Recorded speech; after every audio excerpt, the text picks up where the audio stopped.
Jacob, 10th year. Yep. Another season done. Earlier reflections. Yeah, it was a funny old year, this one. I feel like we had a bit of, I guess the word is expectation outside of the club. If we were going to have a pretty good pre-season, no injuries, I feel like we had a pretty good platform off the back of the last couple of years to do something pretty good this year. Obviously it didn't pan out that way, especially after the first 4 or 5 rounds. Pretty disappointing start, I guess. Don't know if you've got too much to elaborate on that, but it was tough. Certainly, early 4 or 5 goals up against the Tigers, and didn't pan out the way we wanted to go. But I don't know, there was some good patches, some inconsistent patches. Obviously across our game plan, there was a fair bit to work on across the year. And it definitely felt clunky. I think that's the word I've used to describe most of the season, but it was. It's probably hasn't been too many years I've been a part of since Vossi that we haven't got momentum at some point. And I felt like this year we struggled to get momentum. Probably the only time we really got it was the last sort of 4 games. So a positive was nice to finish that way, but I think a lot of the boys' reflections, there's a fair bit of disappointment.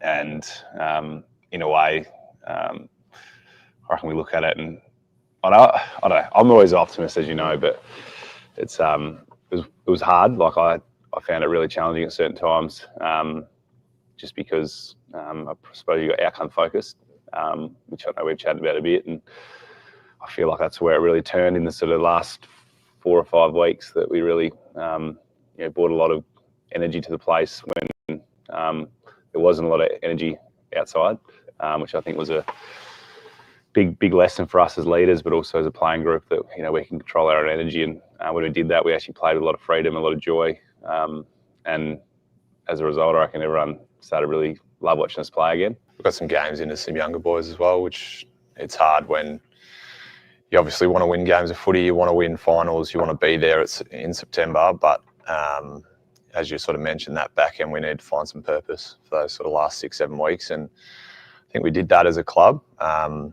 results may have not have gone our way early, but to get a couple of wins late, and then to have guys like Billy Wilson play, Cooper Lord had an unbelievable year, Matty Carroll down back, like Count, I'm sure you could mention a few mids, but it was just good to see a few of the boys get a bit more consistent in their roles and some confidence, and I think that'll give them a good foundation again for next year. No, you definitely saw them grow.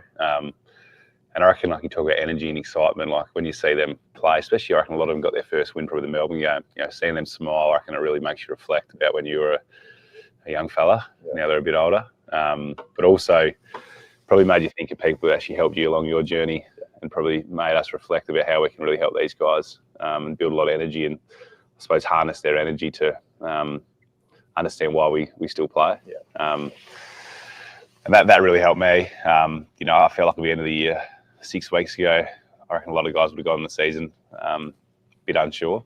A lot of guys felt what it's like to get momentum again at the back end of the year. And I know everyone says it, but you want to finish the year the right way. That's what I think from a really difficult year, which I reckon we're all frustrated at for most of the year. We found a way to hopefully build some momentum going into our off-season and pre-season. But I know you made a few comments. Star on the ASCN show, Big Weeders. Always tune into that one, mate. Fall asleep?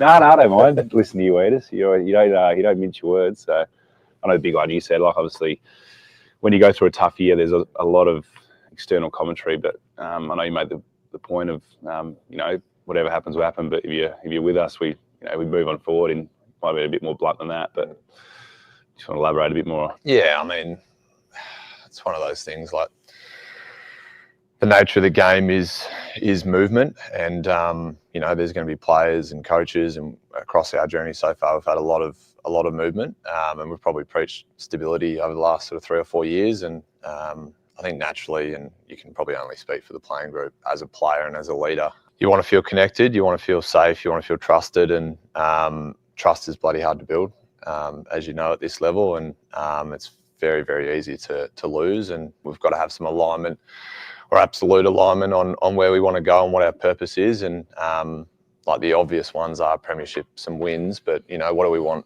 this club to look like on the inside? What does our culture want to look like? How do we want to act and feel amongst each other? And even, you know, the last game against Essendon, the win and then the post-room sort of celebrations, the moments we spend in the locker room together, they're the things that you'll remember. And we've had a few retirement speeches of recent, and they're the things that they talk about. So who we have come sort of day one of pre-season will be the guys that we stick with and do a job with going forward. So, and there'll be a few guys I'm sure come in that'll help us out. I reckon that's the thing we chat about as leaders, but you want to create an environment where people love coming to work. But there was also that edge there that we've got to understand what we're here for too. You know what I mean? So when you get people pulling in the right direction, good energy, but you don't compromise, your standards, on the field. We've been a part of some teams, probably in the last few years where that's been clicking, and that feeling's addictive. So when you don't get that, from an on-field point of view, you're always searching about, what's the way forward. So that's probably where priorities right now. But as always, mate, move forward with optimism. What are you excited about? I know it's still raw, but what are you excited about going into 2026? Yeah, it's a good question. I mean, again, the year we've had is the year we've had, and we've got to assess it, review it, and move on pretty quickly. But I sort of mentioned the younger boys in that last 6 weeks. You want to win games of football, and losing Newey at the start of the year, we had some senior guys go down throughout the year, and to blood a few of those younger guys and get that first win against Melbourne for a few of them, gives you a lot of energy, and if you as leaders can invest in those guys, it's amazing how it pays you back in the long term. And Harry O'Farrell was a big part of that for me. I think you sort of see yourself a little bit in the way they go about it, off the field and then obviously on the field, and he's just playing with so much just instinct, pure footy instinct, and enjoying his football. And we saw that in a few of his performances. And then you got some pretty unique individuals down back. Matty Carroll, Jeff being one of them. He's got that footy IQ, makes everything look slower. When he's got the ball, he's able to move out of packs pretty quickly, and then he's got a beautiful kick on him and defends really well. And thought Lockie Cowan, if he hadn't already had a breakout year, this was certainly one for him that he can take a lot of confidence in, and I reckon he's going to be a top. He has the potential easily to be a top 50 player, I reckon, in the AFL. Can play tall and small. He's got a beautiful kick on him and can defend bloody hard. So I guess for me, that's probably my highlight is the guys that were able to come in and do a job for us. And excited for sort of what that holds for them in the future, and hopefully they can keep their spot with guys like Newey coming back. Yeah. So, what about yourself? Yeah, I'm actually really excited. I felt like I said before, the year finished 6 weeks ago when I suppose we're searching a little bit. Probably a lot of guys low on confidence. And then the way that the year ended, I actually leave really motivated. I'm to be really honest, when you start seeing the weather good in Melbourne, especially the last few weeks, that instinct in you, I was frustrated. I was loving the environment, but I was frustrated we didn't have a chance to have a crack at it. But that drives you. But it's just that's what you're working towards as well. We want to get back there. But in terms of the why I'm optimistic, like you said, some of these young guys, someone like Jagger Smith, who's just eating out the palm of anyone's hand just to get out there. He's so highly driven. That excites me because I know he'll complement what we've got around the ball very well. Cooper Lord come in, got exposure, plays some really good footy. I think George, I think people really understand how good George is. George had a serious year. I think his consistency and his hunger to get better. He's such a good role model for these young guys coming in. See Walsh's last few games, I reckon that's as confident and as determined. Not as determined because he's always determined, but he just looked free. You know what I mean? He just looked back to Walsh at his best. So you got all that, and then we're a really tight midfield group. So I feel like we got some really strong sort of pop going forward. So I'm optimistic about that, and then just culturally, I felt like we learned a lot of good lessons this year, and sometimes they're hard when you're in them. No one enjoys adversity, but the one thing I reckon we learn is we got to enjoy the whole process a whole lot more. And the word expectation, we as a group, we got to learn to really embrace that and not get, I suppose, suffocated by it. I think that's the honest and raw thing, and that's club wide. I don't think that's just players. I think we got to learn to deal with and really enjoy all the noise, because if you harness it the right way, used to some moments like that last quarter on Gold Coast, like it's addicting. If you harness it the wrong way, then you get a lot of, I suppose, players low on confidence and they overthink, which is, as we know, it's not when you play your best footy. So that's the challenge, but also that's the excitement that I see is we get that right, and there's a powerful beast behind us. So, which was highlighted, I suppose, in the 23 final series, mate. And I know we always reflect on it, but that's the addictive feeling of what we get to do. So, Fossey, it's a tough job being the head coach of a big club like ours, and the way he's sort of handled himself, both as a coach and as a person this year, is under a fair bit of pressure. Yeah. A lot of talk outside the club, and we sort of mentioned stability and our time at the club when things have gotten hard and the pressure's come on. At times we've made changes, and personally, I think it was an excellent move for the club to back him in as head coach, and as leaders, we spend a lot of time with him. And do you want to talk a little bit about maybe how he's gone about it this year, and maybe what he thinks about what's next for us? Yeah, well, first of all, I agree with you. I think he's a great leader, and one thing you always find out about people is in really tough times how they lead, especially leaders. I know we've said that a bit, but it's really easy to. Sometimes when the team's going well, you just got to sit back and let it run. You know what I mean? When it's tough, you got to show up. You're the energy of the group. You're controlling the standards. You're trying to be solution based rather than pointing at the problem. Like, there's all these things that go into it, but I think the way he carried himself, like, it was pretty extreme what was going on in the middle part of the year. But it kept fronting up, kept leading strongly, challenged us, supported us, like a good mix of that, I thought.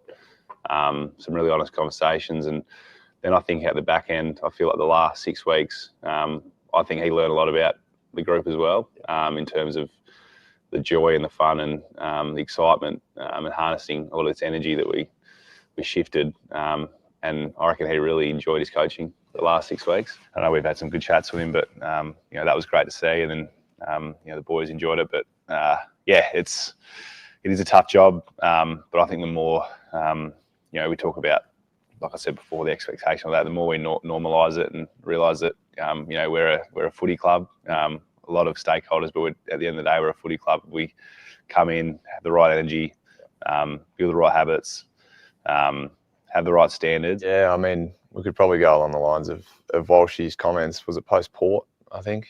That no BS mentality going forward for us. I mean, as you sort of mentioned, we're a club with many stakeholders, players, coaches, staff, and obviously the fans do an unbelievable job for us to support us every single week. And the Gold Coast game, as you mentioned, was an example of that. We probably didn't have the 3 quarters that we wanted, but that energy that they brought in that last quarter was unbelievable. And we've got to do this together as a club and move forward to what is the ultimate goal of playing in September and winning that last game. But as you mentioned, you can't be a burden of that expectation. It's the process. You've got to find joy in that. And I'm just looking forward to what's next for this club. It's good, mate. Good chat, mate. Happy days. Cheers.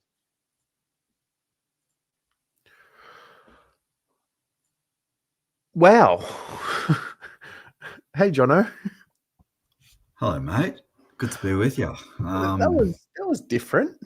Yeah, it's few things to take away from that, I reckon. Just although we should acknowledge us tonight in the chat, just watching that tick over. Did we just appoint a new head of football? We did.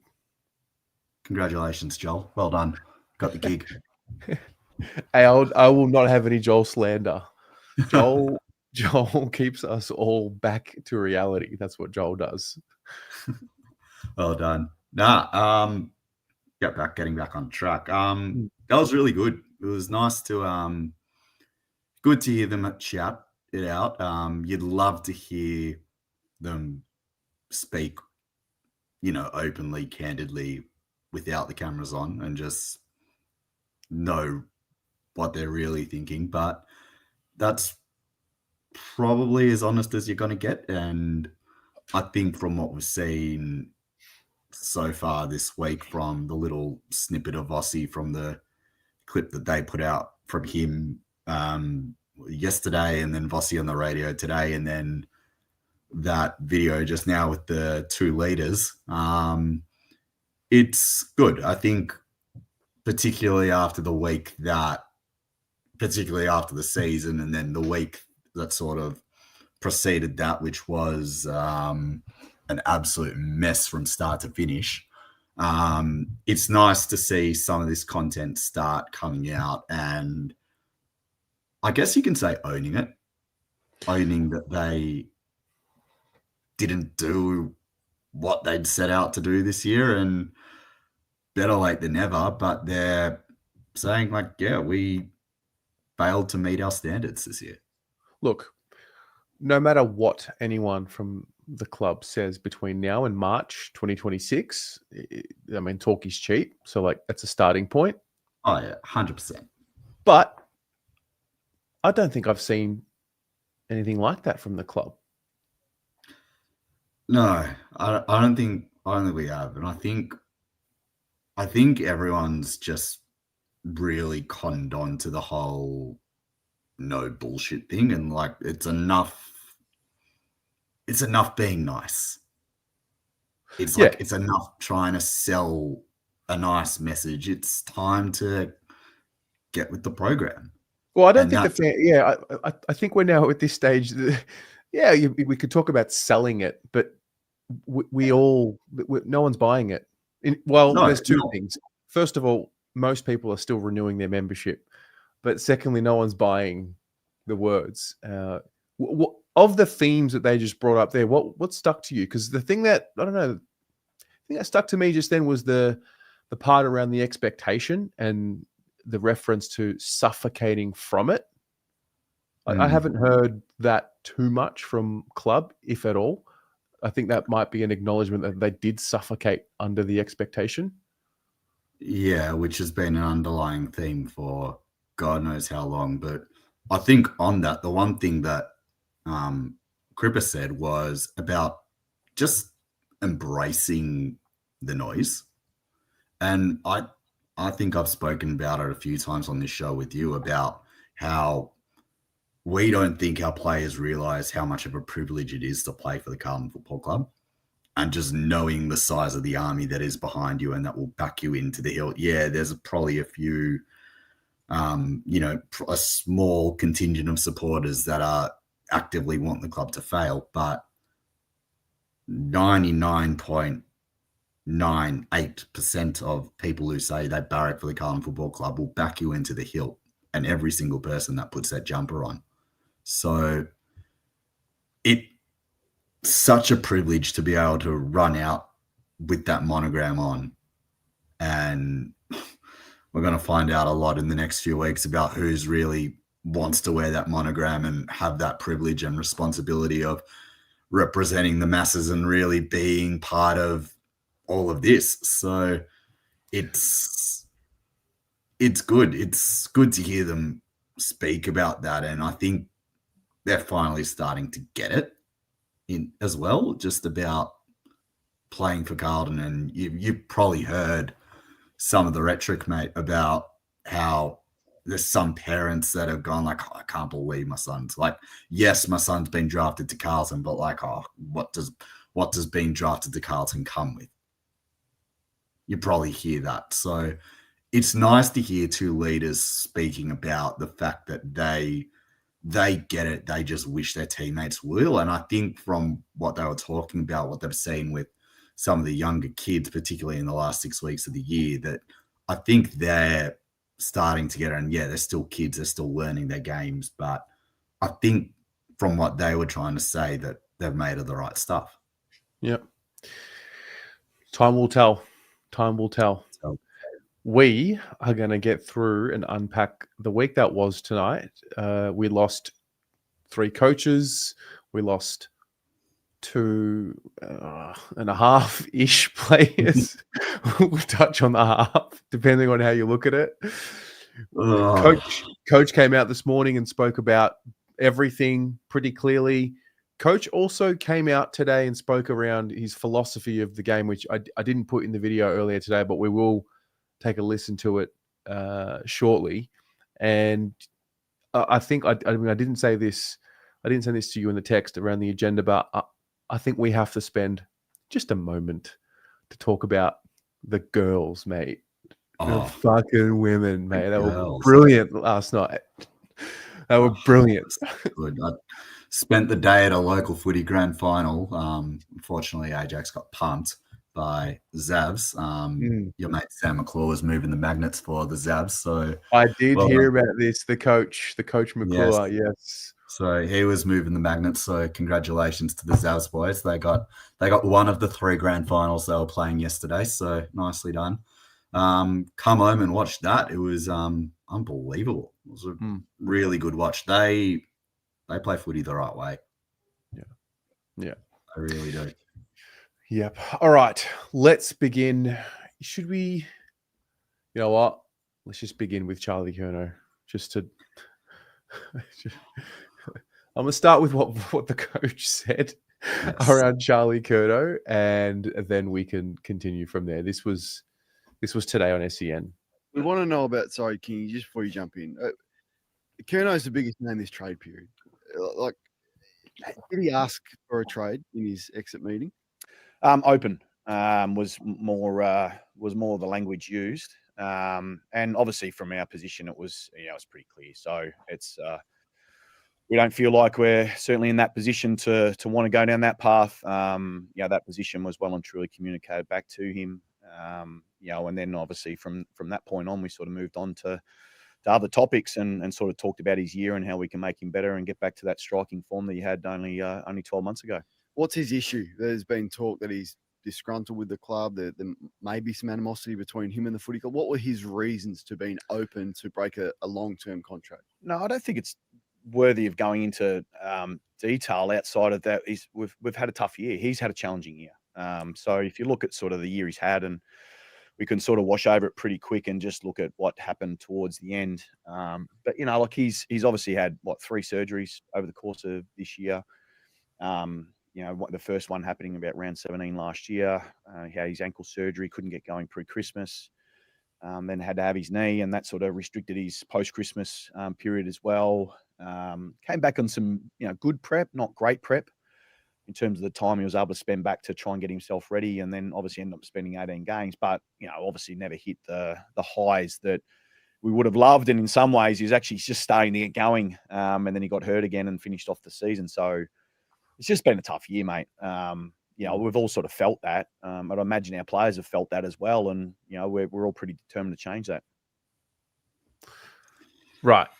So I'm not going to go into do you think he'll stay? Do you think he'll go? It's pretty clear he did mention the fact of being open to a trade. So when we watch that one-on-one with Cripps and Wiedering, and we hear Walsh in the media as well, so 3 of the 4 in the leadership group talk about no BS, one in, all in, or you're all out. Whereas Charlie is, I'm open to being traded. It feels like it's just going to end. It can only end one way, no? It feels like it, and everything that you read and you see, and even some of the reporting tonight that he's met with the Sydney coach Dean Cox, it kind of makes it harder and harder to see him wearing a navy blue jersey round 1 next year. But what you do know, and I think you'd have to take solace is that it would have to be the absolute king ransom of king ransoms to get the deal done. And he's got 4 more years left on a contract that he signed only 3 years ago, not even. Yep. End of 2022. Or sorry, and mid 2022.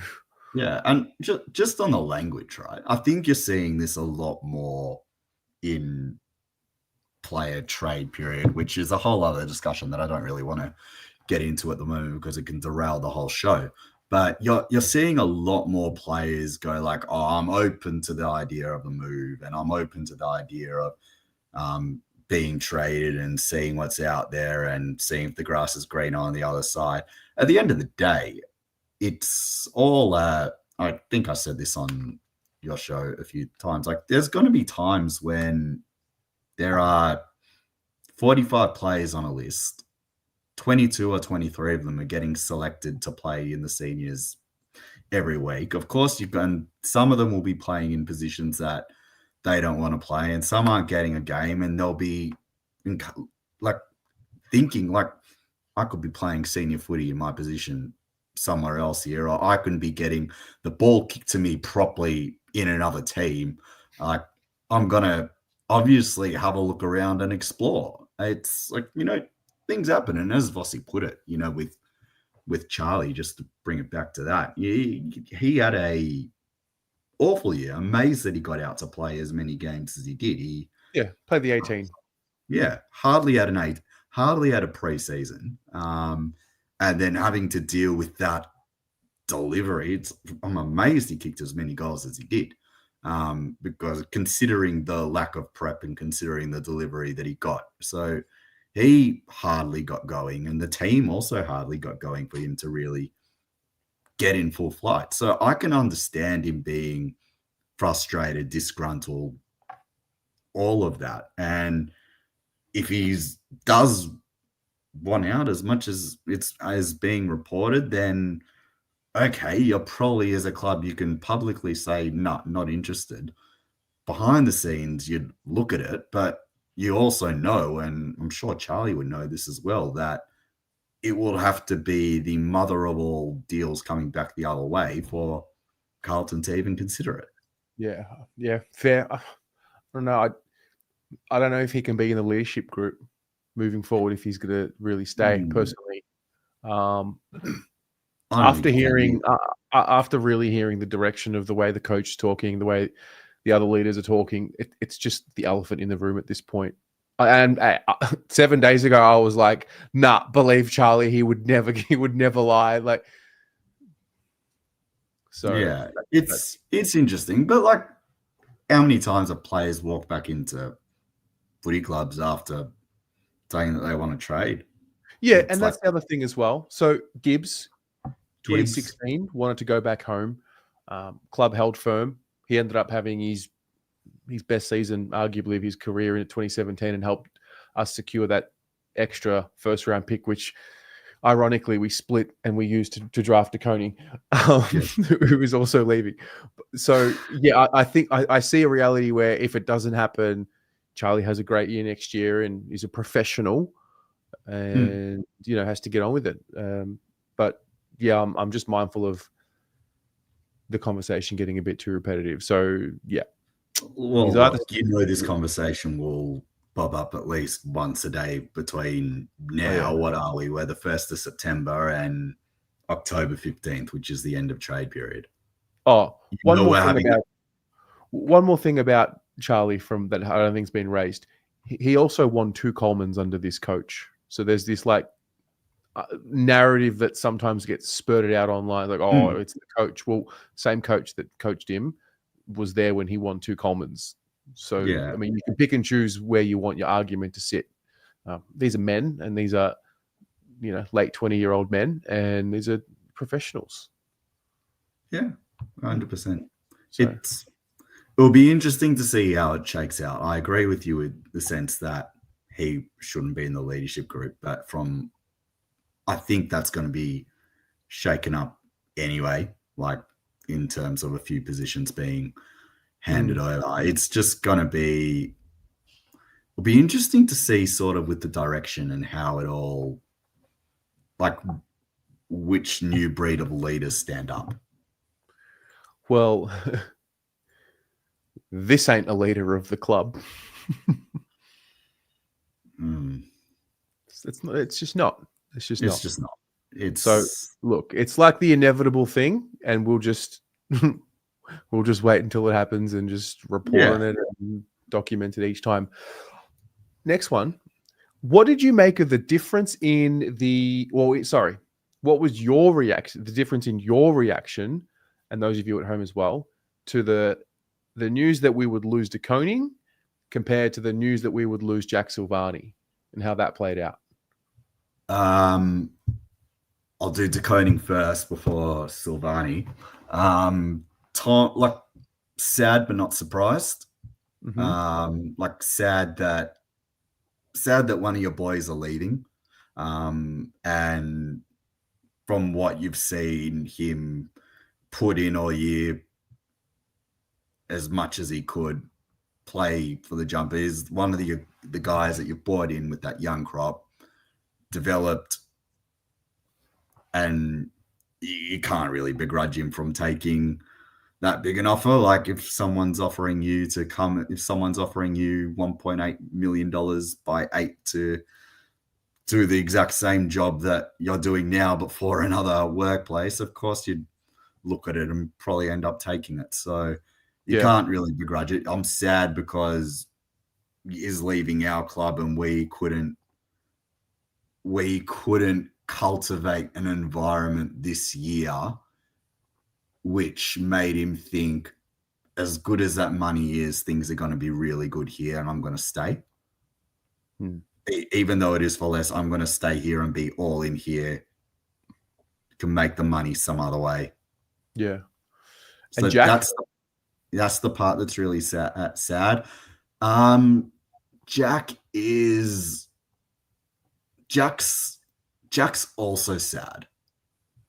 Jack's sad because it's sad that there's been a relationship breakdown between the two parties, and the two parties here, not necessarily Jack Silvani and the Carlton Football Club, but more so the Silvani family over time and the Carlton Football Club, and that it's gotten to a point where Jack feels he has to leave to continue his football career, and that I wrote in the latest, in one of the pieces on the Gardener Stand on about the start of the silly season, that I really do think that this is going to be a lesson for the club in how you treat your people, and really just how. What do you mean by that? Well, how many times can you think of that? And I'm not talking specifically in the case with Jack, but how many times can you think of that the club has, fair enough, I understand no one is bigger than the football club, right? But if you're a football club and you're saying, no, we really stand by our people, how many times can you think of where Carlton have made it out to look that they aren't the problem and that certain individuals are?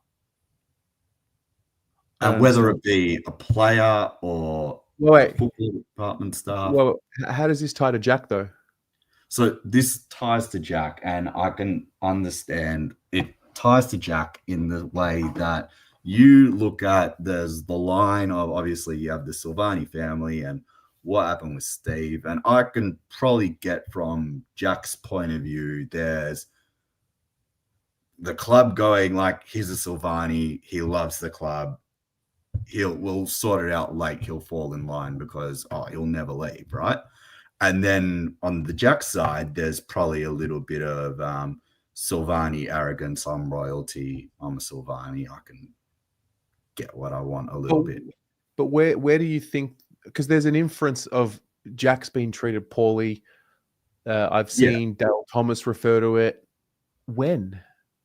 Well, I don't think there's one specific thing. I think this is probably more a young man saying, I was like, I really need to, like, and you think of it now as, okay, Jack's a young, how old's Jack? 28. How old would Jack be? 27, 28? 27, 28, young father. Unfortunately, 27. He's 28 in December.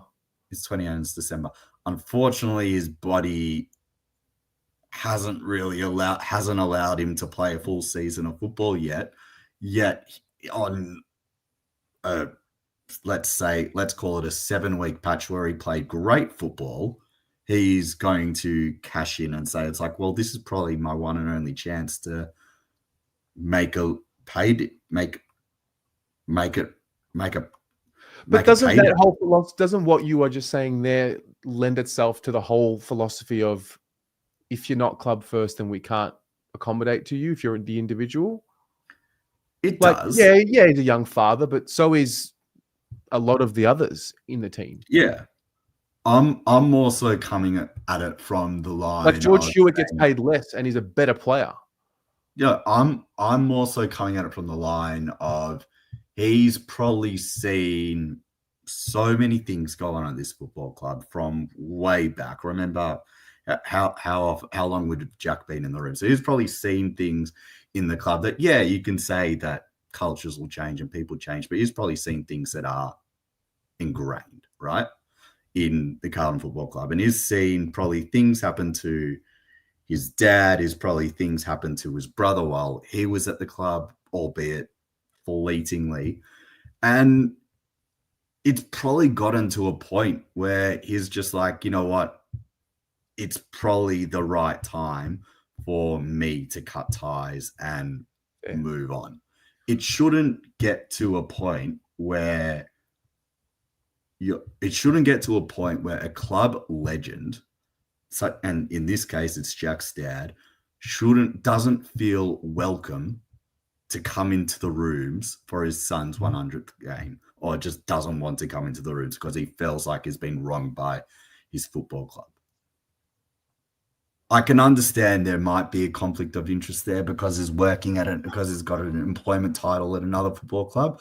But if you really did care about your people and people that are club legends enshrined on the walls at Princes Park, if you really cared about them, yeah, even if they did need to move on for professional reasons or other reasons, you'd look after them and still make them feel like they're welcome. To what end, though? Well, how many years did it take for Brett Radden to feel comfortable coming back to the footy club? Yeah, I don't know. But if we're staying on Jack, I would say he's been given the benefit of the doubt for the majority of his career. Yeah, probably because of who he is. Exactly. So isn't that sort of supporting your people? But they're supporting your people, and then there's making your people feel valued, right? And it kind of leans into what I was saying before. The idea that it's fair enough. It's like we support our people because there's one of 45 on our list. We'll support all 45 on our list, even if his name is Silvani. But because his name is Silvani and is Carlton royalty, we don't think he'll ever consider leaving. He'll fall in line and we can sort it out later. Great. I don't know, man. I don't know. I mean, if the Saints are the reports are the Saints are offering a 5-year deal, there isn't a chance in hell Carlton are offering Jack Silvani a 5-year deal based on what's happened so far in his career. Just not a chance in hell. Like we couldn't do that. No, we could not do that. In this case, when it gets to list management, you have to make the decision which is in the best for the Carlton Footy Club. Yeah. Look, I don't know. If his name was Jack Smith, luck, what would fresh you do? start. Good luck to him. Fresh start. Maybe the family feud is just too much of a dark spot, and it pulls him either way. And like whatever, he got his 100 games in, got his name on the locker.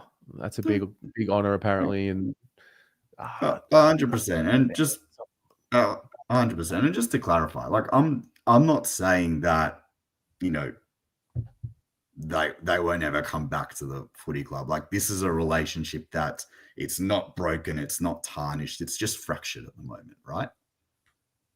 And mate, you know, when wogs we fight, we hold grudges, you know, it happens. Fair enough. I don't know.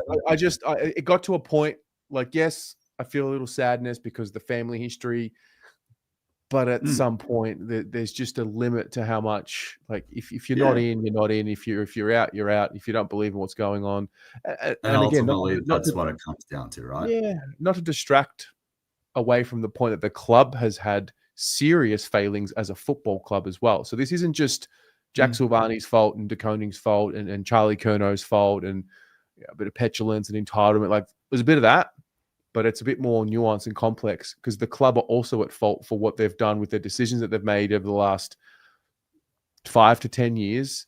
The culture that was or wasn't built in the right way, which led to this environment. Like, really, we should be in a sweet spot with this. We should be. This group, and we're not. So that's also on the club, 100%. So I don't want it to, seem like I'm making excuses for the club because the club's also at fault too. The third one was Elijah Hollins. So this was the story that was untouchable, and then it reared its head, and this was the latest from the coach. Reports that you sort of asked Elijah Hollins to explore his options at the what now? Is that accurate?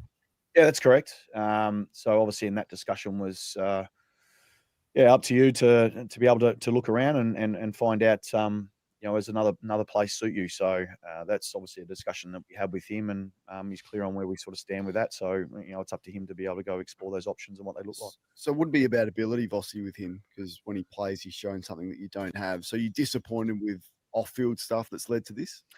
Absolutely. We've been a little bit disappointed with how it's transpired across the whole year.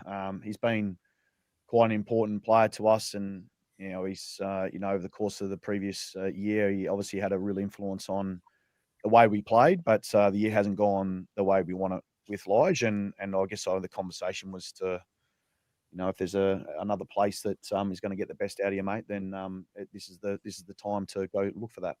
What if there's not? Because clearly this isn't adding to his value. These types of discussions. Well, he's a contractor. He's a contracted player, so he's got a year to run on his contract. So we'll pick that up when we need to. But he's a contracted player. Is it hard for his brother?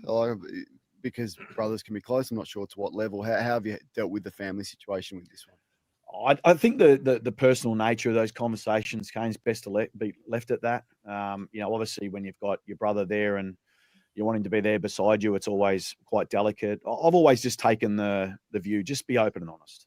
Just be open and honest. Always be open and honest with your players about where they're at.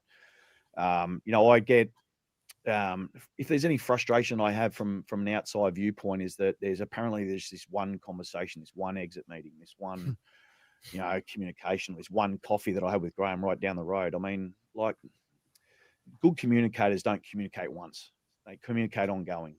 Tom's situation, we communicated right throughout the whole season because at the end of the day, we're trying to get the best out of our people. And all I ever asked was, for him to be transparent with me, and I was always going to be transparent with him and try to, get the best out of him because ultimately then we're going to be a better football team.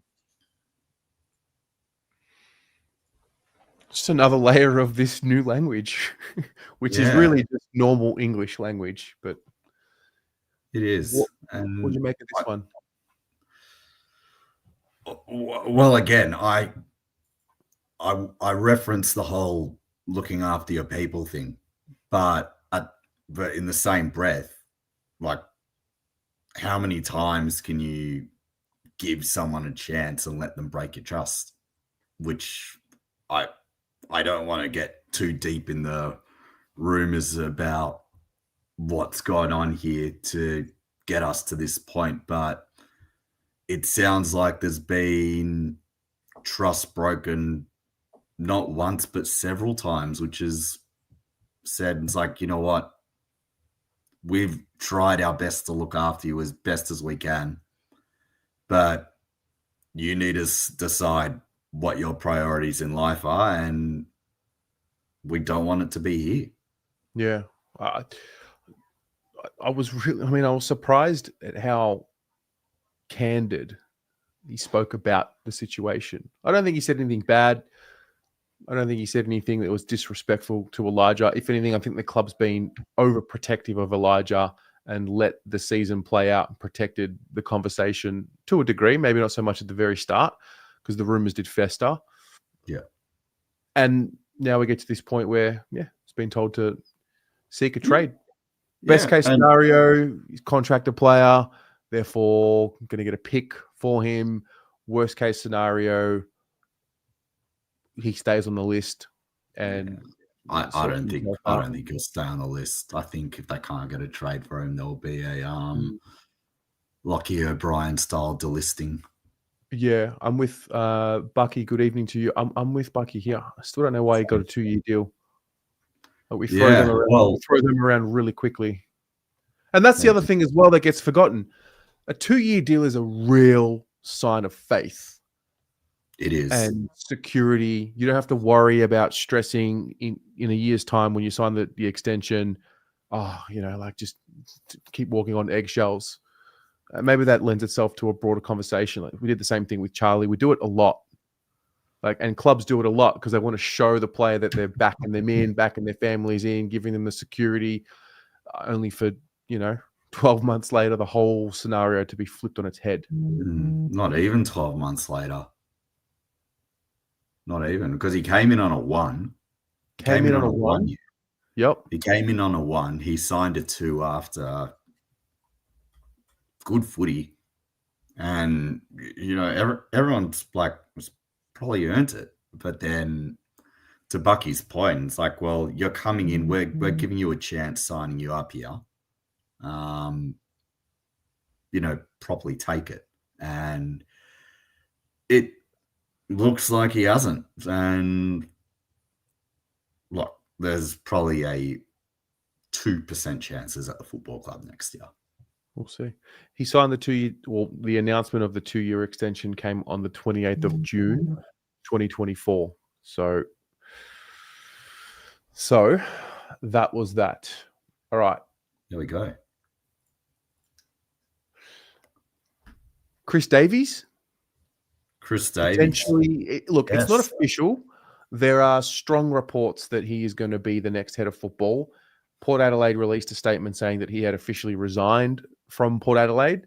No one's come out. Well, I think Code Sports came out and said that he would be taking up the role. Jay Clark reported today that he will be assuming the role at Carlton. For those who don't know Chris Davies and his background, he has just finished up a stint at Port Adelaide. He played Shield cricket for South Australia and has previously held roles at Cricket Australia as well in culture and in the support staff of the Australian teams, not necessarily the Australian cricket team, but just on a base level of supporting all the different teams within Australian cricket. Great for culture, great at implementing. You're probably better speaking to this than I am, Tez, given your relationship and connections to Port Adelaide. What relationships have you had with him? What are your impressions? Always been impressed by him. I've spoken about him years ago. He's also a Carlton supporter, or grew up a Carlton supporter. Yes, believe that. I always found the way he spoke was just, like an adult. He does. You say what you want about Port Adelaide and their results, and they never won the granny, and sure. Find it really weird, actually, that conversation. The guy's an elite operator, not just from a Port Adelaide standpoint. He's widely regarded as a really good operator in the industry. He's been at that club for 11 years. From a media point of view, he's constantly, I think once every 2-3 weeks, he's being put up for media in South Australia. Maybe that's just no, that's a good point. Maybe that's a byproduct. Maybe that's just a byproduct of him being in a 2-team town where they've got to fill X number of, club media things. So the Crows and the Power are always doing extra, but he's always standing up in front of the microphones, answering all the hard questions. But more importantly, on that point, it's because, with respect to Brad Lloyd, whenever he spoke, it just didn't. It didn't have the same conviction. Yeah, it didn't feel like he meant the words that he was saying. And the other thing about Chris Davies, which probably impresses me the most, and I talk about looking after your people again, he will back his footy department and his players to the hilt. And you could say what you want about the whole Willie Rioli story this year and what happened there, but the way Chris Davies supported Willie through that and the email that he sent to the AFL to really drive a bit more change in Indigenous cultural awareness, just through his conversations with Willie and backing that up and backing him up, is going to be monumental, I think, for this playing group. And just having someone who's got the runs on the board in terms of being a football administrator behind him. There's the whole rhetoric around, he hasn't been to a grand final and hasn't won a flag or hasn't done anything. Well, how many years did Ken and Port Adelaide play in the finals and get to the penultimate week of the year? Like, there's done that, half a dozen times almost. And how many times have we done that in the last, 20, 30 years or something like that? I can understand that some people would have reservations in that he's come from Port Adelaide. Vossi spent 10 years at Port Adelaide, and it could be seen as he's come in as one of Vossi's mates to support him and do the role. I'd like to think that Chris Davies would have the conviction to not necessarily mollycoddle Vossi and tell him how it is, but the reality is this, Jono. He was at Port from 2011. Voss was there 2015, I think it was. The reality is this: they have a working relationship. They do, which means when you have a working relationship, they would have had very serious conversations amongst themselves while they were at Port Adelaide on a number of different things. Port were up and down. They were in high stress situations. So if anything, it's going to eliminate the time that it takes to earn the trust in that working relationship with, with the coach. And the coach head of football relationship needs to be one that is pretty solid at the Carlton Football Club. You need to be able to deal with what comes with being at the Carlton Football Club. So I think to suggest that Chris Davies comes in as Vossi's mate is weird. Like Aaron Green, fair enough, but Chris Davies was the head of football at Port, not Vossi's mate. It's kind of weird how that link is even made, that he would potentially just be his mate and just come in and, get coffees for the lads. Yeah, and support him just because, you're in your final year of your contract. We'll bring in your mate who's done the job before and he'll come and support you. Yeah, it's weird. It's weird.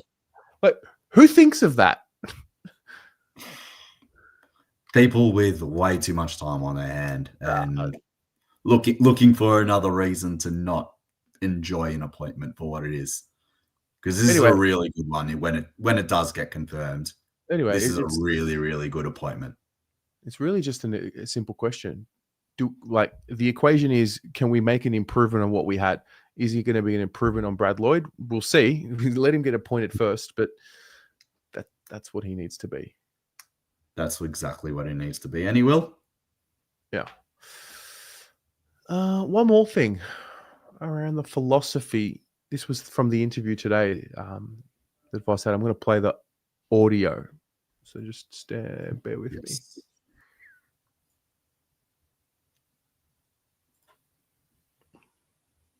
Philosophically, the way you look at the game and the way you've coached, have you had to have a look at that in its entirety and sit back and say, okay, now I've got some time to work out where the game is at and where the game's gone, trends and those sorts of things, and challenge your own thoughts and maybe make change?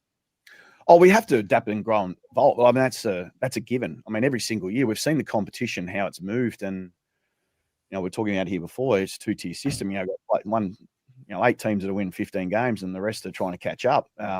So any small differences, you look at Sydney, they're grand finalists, they miss out. I mean, this is the environment we're working in. It's brutal and marginal. The marginal gains you need to be able to make in your game, whether that's through self-improvement or whether that's through the system you play. We have to explore all those options, and so we'll do that. We've seen some things off the back of last year. We 2024. I think we might have been. Correct me if I'm wrong. Sorry if I don't have the exact numbers here, but top 4 when it comes to transition, both offense and defense in the competition. But we're just defending really poorly from stoppage, and it was our Achilles heel for some reason, which is completely against the trend of what traditionally we've been like. Excuse me. And whereas this year it's been quite the opposite. If you sort of said it at the start of this year, Carlton are getting field position through their contest game or stoppages. They're moving the ball a hell of a lot better out of their back half into the front half. They're setting up an enormous more amount of supply than what we've had at any time this year compared to the opposition. So we're sitting in the top 4 when it comes to that. We've shifted the dial to being a more forward of centre team from 14th in the competition to 3rd in the competition. I go, geez, what do you look like? That looks pretty handy to me. And then you throw another number out there that says we're 16th for efficiency inside 50. Yeah. And you think, well, high supply, poor efficiency. It doesn't matter what you pour over it. If you don't finish your work, any game style will have tension to it. So we have to go to work on that. That's the feedback we've been given. Now you can put personnel on that. You can put system over that, whatever you like. But the reality is it says we need to get after that number. And by doing that, by maximising our average of 54 inside 50s or 56 inside 50s, whatever it is, that looks a whole lot different. So we've got to continue to sort of chase what ultimately we want to be, but clearly we're not where we need to be. So we've got to keep looking at that. Thoughts? I think listening to that, he knows 2 things, right? So he knows that he needs to update his coaching style a little bit, because anyone can tell you that it works if you finish your plays, which he's 100% right. When you look at the numbers, you're okay, but it's all about finishing your plays and finishing the job. So he would know that, okay, he'd listen to that and say, okay, you're probably not far off. But he'd also know that he'd have to evolve. And I think hearing that, you can almost hear that there's an element of just like a few tweaks here and there, and it's not far off. He's not going to fundamentally change his coaching philosophy 100%. I completely take Gav's point here. You don't sack 3 assistants if you're not updating your style, but he's not going to go away from the method that he's probably seen. So you'll probably see us still be a really big contested team next year. There'll just be a little bit more polish on the outside and how we move the ball and transition up the field, which he would know that has to get better, like in the way that we do it and the personnel that we use. So he'd know that. So I think it's a shifting philosophy, and I think he would have gotten a bit of a rude shock this year, Tez, just as much as just in terms of there was probably an element of sitting on your hands over this offseason in just thinking that, yeah, we got unlucky with injuries this year. It would roll over, where really everyone's not taken a bit of a leap to go past you. So he would know that there has to be some tweaks made, but I don't know. It doesn't strike me as a guy. He doesn't strike me as a guy who will be like, all right, let's just get a whole new plan in. 3 minutes ago, 7AFL posted an update on Charlie Curnow by Caroline Wilson. Do we want to watch it? Do I? Honestly, I'm torn. Like, part of me is like, fuck this story, but like, it's pretty, Just do it. Do it. My understanding, again, like Geelong, has found out that Charlie Curnow is so keen to get out of Carlton that he wants a 4-year deal continued like the deal he has at Carlton, but he is happy to play for less money. So he's fallen out so badly with the club that he'd take less to get out. I mean, it's wrong to say he's fallen out with the club. He just does not get on with the coach. He doesn't want to play for Michael Voss anymore, and he will he will play for less money to do so. Now, Wow. It's fascinating that it's come to this. Yeah, and especially after he was so emphatic. So he came out proactively about 6 or 8 weeks ago and said, "I'll be at the Carlton Football Club next year." End of story. So it's clearly changed in the last couple of months again, or did he just say that at the time to get everyone off his back? He was saying the right thing. He has a long-term contract, and you guys were right, rightfully dubious about players who sign these deals, then get unhappy. But he is unhappy. He's not happy with the coach. He wants to leave the club, and there are 3 clubs he's looking at, and he's happy to take a pay cut to do so, which fascinates me. Well, there's 3: Geelong, Swans, and the Suns to this point, anyway. The Suns were out, and that was partly because they do not want to trade Ben King, and Ben King does not want to be traded. He's got another year until he's a restricted free agent. It's my understanding that Charlie Curnow is, I would go as far as to say, desperate to get out of the Carlton Football Club. My understanding is that Charlie Curnow and Michael Voss's relationship is not great. I know Michael Voss has been very defensive publicly about Charlie Curnow, but I don't think the exit interview last year, at the end of last season, went particularly well. I think Coleman Medals might have been mentioned in a negative way. And I think comments were made within the club to Curnow after that disappointing finals loss to Brisbane the previous year, not the Sorry, one was last the accusation that he was playing for Coleman Medals and playing as No, self? no, I don't know what exactly was said, but I think there was. Look, I think Michael Voss is a coach who coaches not exactly the way he played, but he was probably one of the greatest players ever to play, and he maybe thrived on tough love. I don't think Charlie Curnow does. I think Charlie Curnow has just had enough of the Carlton Football Club. I think he wants to get out of the football. This is what it is, mate. This is player manager. 100%. That's what it is. It's your classic Connors doing the job for the players as best as they can and pulling out the by any means necessary. The player managers in this league have a lot of pull.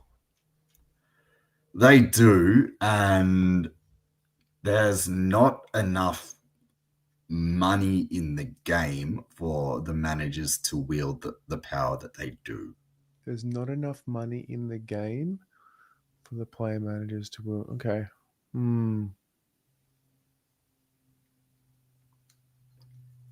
Oh man, it's like the ugly breakup.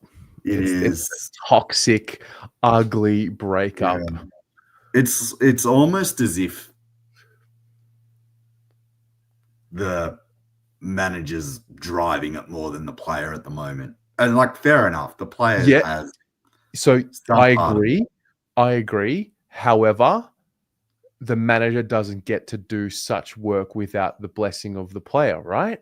100%. But I think we saw it with Petrarca last year, and the Petrarca one was different because it was more Petrarca going to clubs and other people himself more than the manager. The manager kind of towed along, whereas this time Charlie's gone like, I need to stay silent, but can you do all the needling and messaging for me? And just like, he probably would have said subtly dip your toes in the water, and they've gone in and gone like, all right, we're just going to bomb straight in here and see how we go. So it's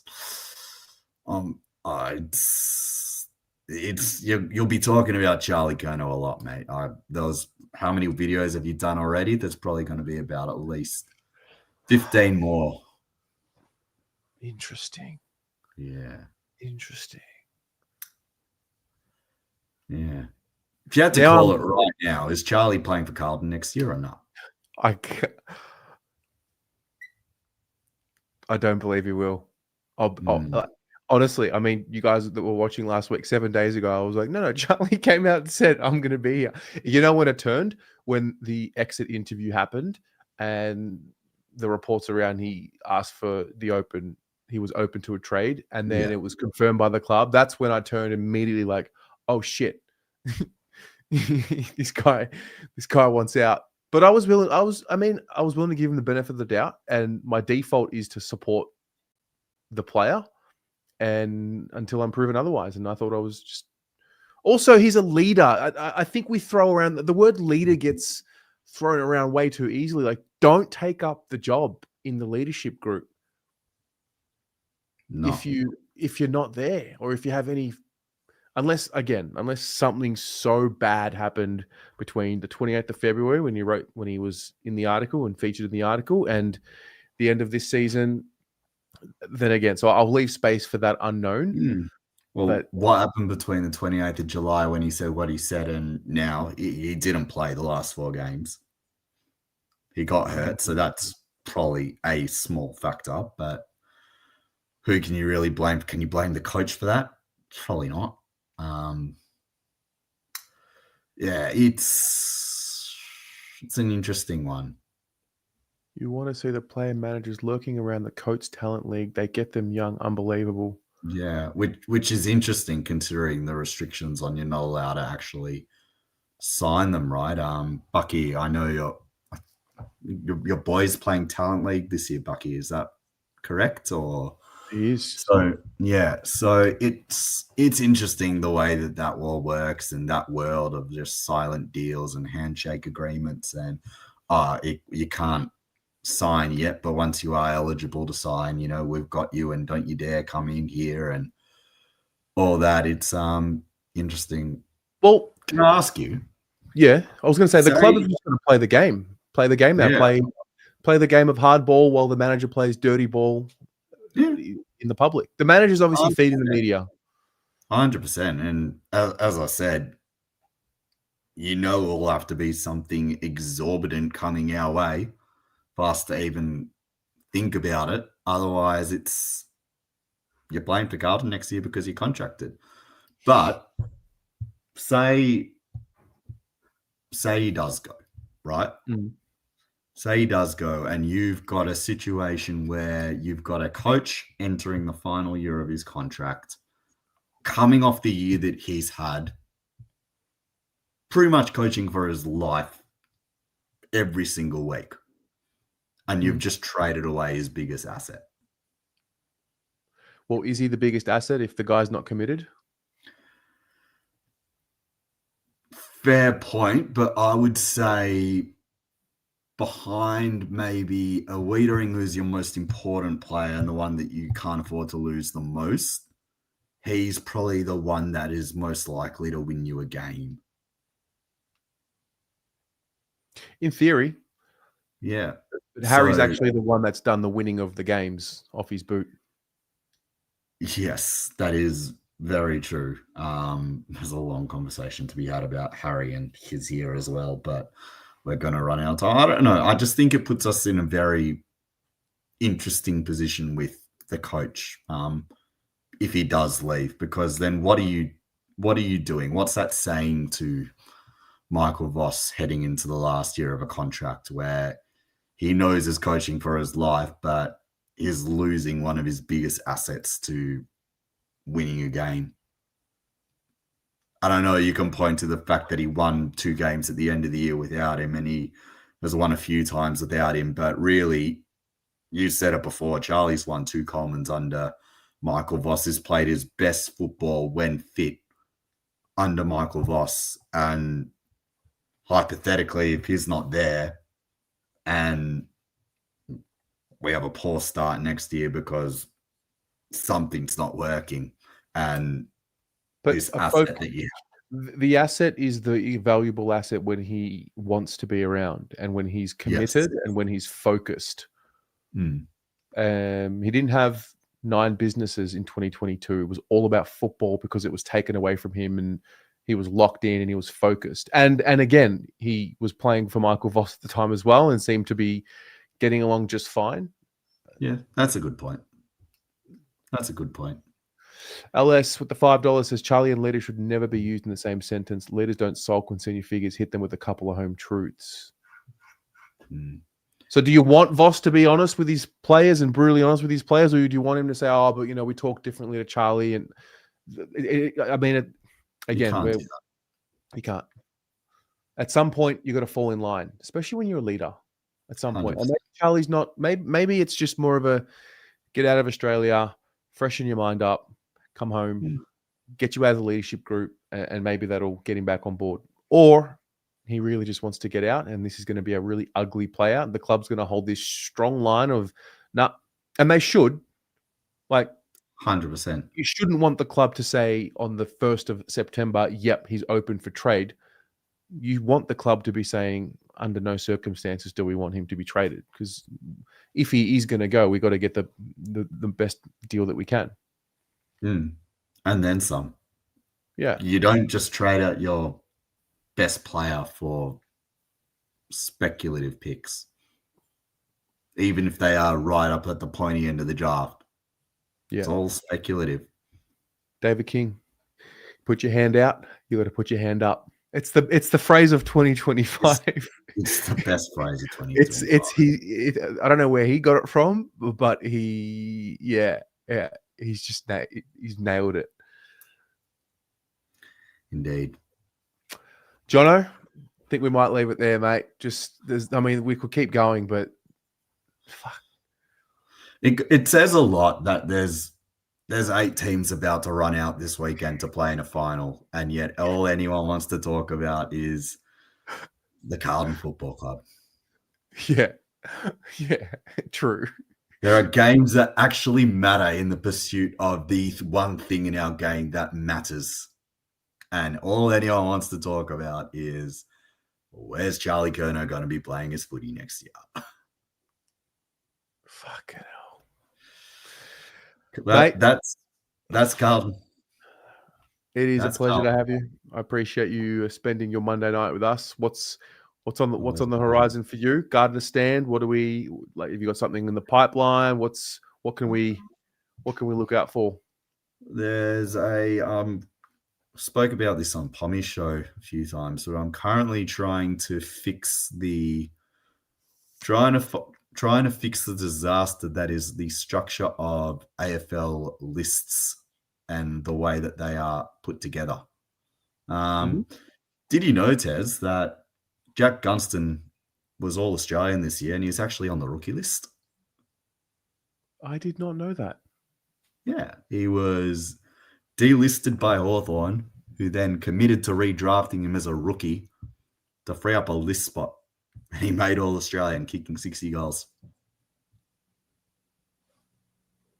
So something there to be fixed up. So that's what I'm working on outside of work hours at the moment, which are taking up a lot of my time, but it's good to find the time to write garden stand stuff. It's good, mate. You are keeping the flame alive for written content. If anybody would like to look at Jono's work, the link is in the chat. It's the Gardener Stand. It's a Substack. Give us a rundown on it. Yes. Essentially, it's you. If you click on that link that Tez has put in the chat, you will get a call to action. You just plonk your email in. You can choose what level of subscription you want. And every single time there is a new post, it gets sent straight to your inbox. That's what it will look like when it comes up, and you can get access to all the content that we have. There are game reviews. There are pieces on different things that have happened throughout the year.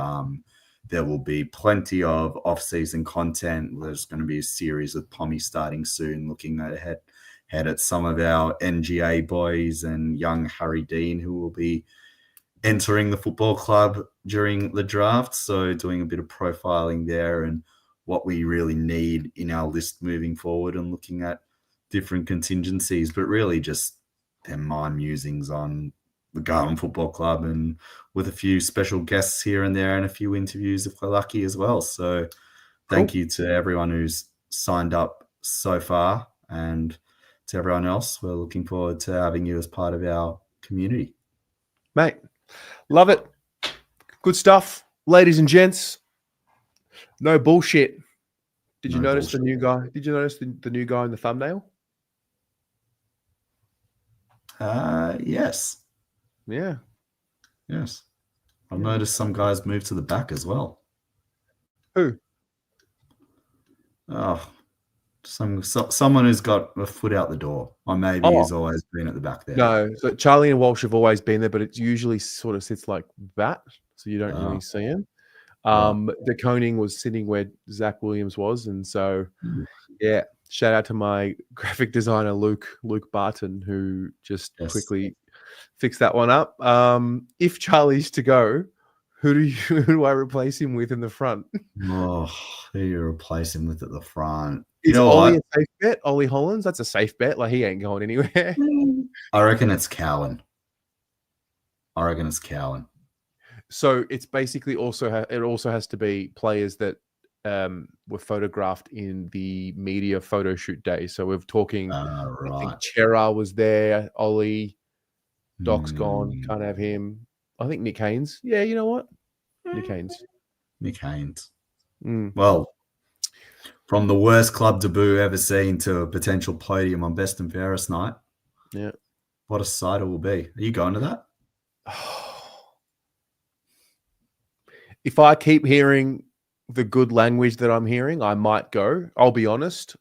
At about round 20, I was like, you couldn't pay me. Yeah. Go to the BNF. just to hear the speeches and the fucking shit that we're going to spew up. I just didn't really want to be there. And I don't know. I'm not committed yet. I don't know. Yeah. If I don't go, I'll give the tickets away to members of the channel and like do a raffle for it or whatever.